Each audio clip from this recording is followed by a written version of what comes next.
বুধবার প্রদেশ বিজেপি কার্যালয়ে প্রদেশ বিজেপির জনজাতি নেতৃত্বদের বিশেষ সাংগঠনিক বৈঠক অনুষ্ঠিত হয়।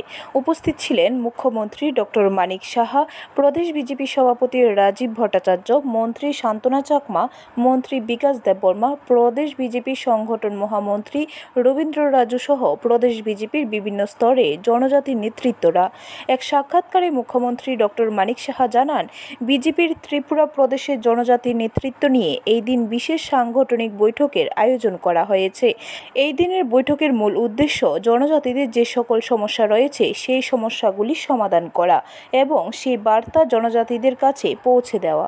উন্নয়ন আগে করা উচিত ছিল, সেইভাবে কিন্তু জনজাতিদের উন্নয়ন দেখা যায়নি। কিন্তু মাননীয় প্রধানমন্ত্রী হওয়ার পর আমরা দেখলাম যে জনজাতিদের জন্য অনেক কিছু করেছে।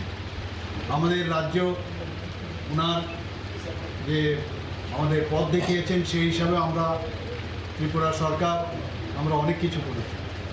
সেই বিষয় নিয়ে আমরা চাই যে সমস্ত যে আমাদের অন্তিম ব্যক্তি পর্যন্ত আমাদের যে জনজাতিদের সবার কাছে যে মেসেজ যাওয়া দরকার, সেই বিষয়ে আজকে আলোচনা হবে এবং নিশ্চিত যে এটা ফলপ্রসূ হবে।